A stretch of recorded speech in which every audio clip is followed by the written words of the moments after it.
Batman in LEGO form has been a staple of gaming for nearly 20 years. Yeah, I was just as surprised as you are. Even before that, Batman's legend in the media stretches as far back as 1966 with the Adam West Show. Since that fateful day, we've had no shortage of interpretations of the Dark Knight. Some iconic, others unique. But through all those adaptations, we never stopped loving the one and only Batman. With each adaptation, we're usually pulled back to day one of Bruce's journey, seeing how he began. But rarely do we see how Bruce evolves and how his world expands. And we've only had a few interpretations take the Guano Man all the way to the end. Come to think of it, I believe only the animated series and the Nolan trilogy got to say goodbye the way they wanted to. Everyone else unfortunately gets rebooted, recasted, or just plain fails. Which is a shame because Batman has so many stories to tell, in so many stages of his life. From his first meeting with Falcone to his final fight for Gotham. We've never really had a consistent interpretation outside of the comics and one or two cartoons that brought Bruce from start to finish.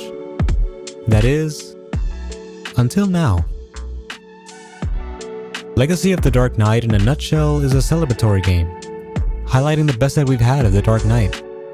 It serves as a greatest hits album, mainly focusing on the films we all know and love, while also paying tribute to how impactful Batman games have been in the industry. From the combat to the story beats, it's clear to see where it draws its influence from, which leaves us with a product that feels familiar but is told through a unique lens. The game aims to tell the whole story of Bruce Wayne from the moment he lost his parents to the day he saved all of Gotham. It's very clearly inspired by the Nolan trilogy more than anything, from the Wayne Mansion from the first mission, as well as the well that Bruce falls down. And the entire last chapter is almost a one-to-one of Dark Knight Rises. The inspiration is clear to see, but it surprisingly doesn't feel like just a ripoff. All the main interpretations of Batman are here, but the fact that they're spliced together makes it almost feel original. And that's mainly due to the type of humor that LEGO games have mastered.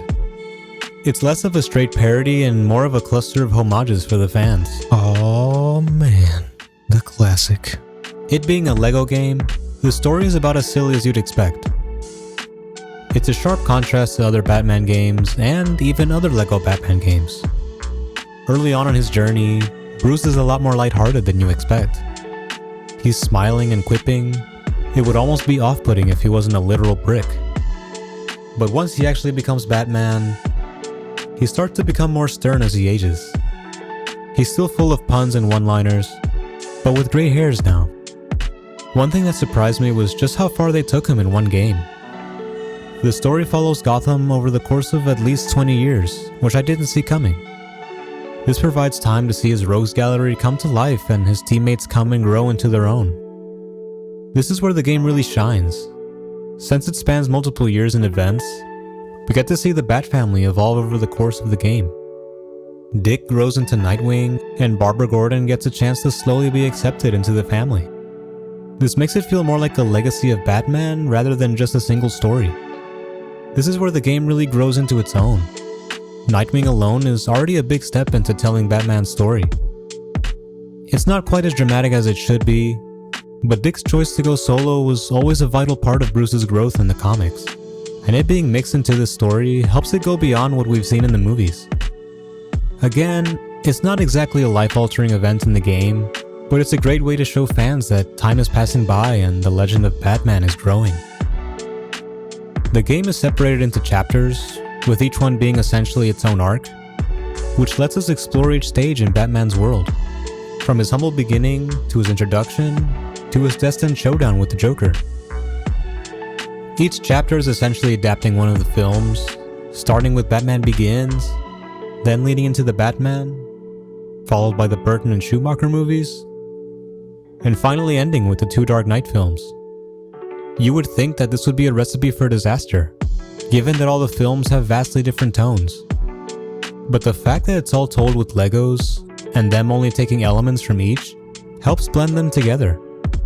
Along with the homages being more or less limited to the suits they wear, it feels less like TT Games is actively forcing all the pieces together like Legos.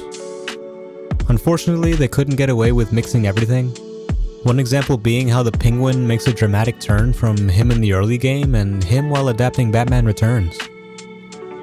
They had to take some liberties, but in the end they would have needed to pay homage to the many interpretations of some characters. In the end, all the interpretations only serve one purpose: to give Batman someone to punch. Wanna get nuts? Come on, let's get nuts. I'm allergic to nuts. Given that it's a Batman game, there was really only one way that gameplay could have leaned. Legacy of the Dark Knight builds up the combat to mirror what Rocksteady has perfected. It's not nearly as polished or fluid, but to be honest, I don't think anyone was expecting a LEGO game to have the same amount of badassery as the literal GOAT. Not to say that things don't get violent.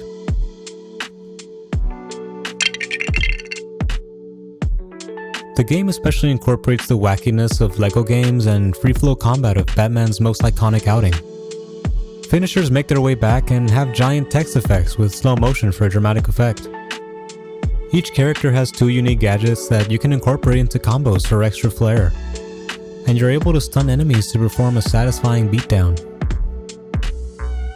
Also a new addition is the ability to upgrade skills pertaining to combat and exploration. Things like making stealth easier, or easier than it already was anyway, and upgrades to your gadgets. Again, this is mostly pulling from the Arkham games, along with the other parts of gameplay. Exploration is more or less a direct adaptation of Arkham Knight. It has its quirks, but driving and gliding through a LEGO-fied Gotham City is just as satisfying. TT Games tried their best to mimic the feeling of a Rocksteady game, and I quite enjoyed it. It can get annoying bumping into walls as you glide, and the dive bomb could be better, but my inner child was still smiling all the way through. Driving the Batmobile is still as awesome as ever, making your way through the dark alleys full of crooks and goons. The city itself is quite stunning. Not just the graphics, but the amount of Easter eggs to find. The amount of references hidden throughout the city will make any Batman fan smirk after turning every corner. Just like every other aspect of the game, the world feels like a giant love letter to DC Comics. Along with the surprisingly breathtaking graphics, this game somehow became a way to showcase your system specs if you're playing on PC. Performance was rocky at first for me, but a system restart was enough to make it play with minimal stutters. The rain changes dynamically, clearing up from time to time, only to have it pour down moments later while you're on patrol, making this particular city unmistakably Gotham.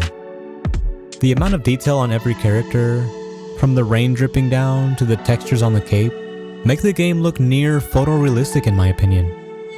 It's ironically up there with the best looking Batman games, though it's still not close to Arkham Knight. Or is it? Just like past games, the open world is chock full of mini activities. Most of them unlocked as you continue with the story.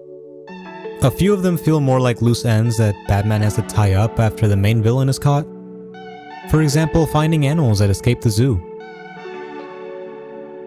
Batman's really doing anything, huh? On a side note, I never imagined that we would see someone like Clue Master ever in my lifetime. This really is pulling from every corner of the fandom. Next thing you know, we'll be seeing the Condiment King. This is the greatest game of all time. Although I don't appreciate the Killer Moth slander.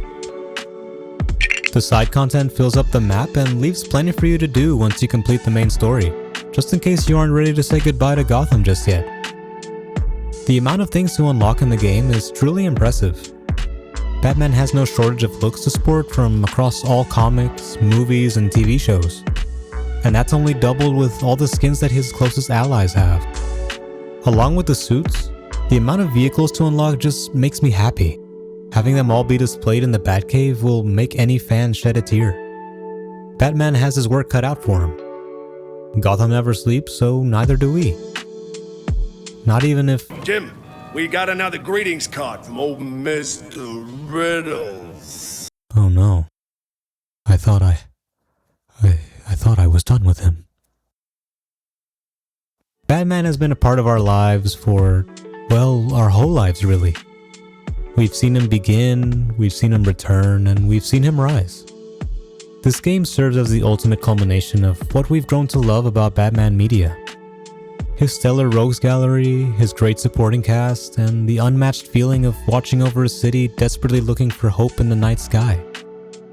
TT Games made a name for themselves with the first LEGO Batman game, and now they honored the character with another stellar entry in the franchise, doubling as a mashup of our favorite moments of the almost 100 years of Batman media. If you're a lifelong Batman fan like I am, this game was made just for you.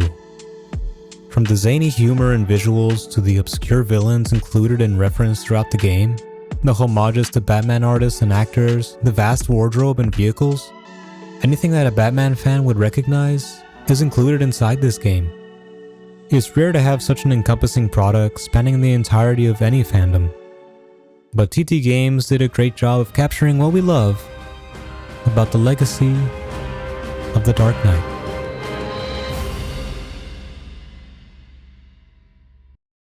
Thank you for watching. I hope you agree with what I've said. If you did, I'd appreciate it if you left a like. And subscribe if you want to hear more of my thoughts. Now I want to hear yours. Let me know what you thought of the game if you played it. Did it remind you of why you became a Batman fan like it did for me? I've been Marcos. I'll see you next time. Same bat time on the same bat channel.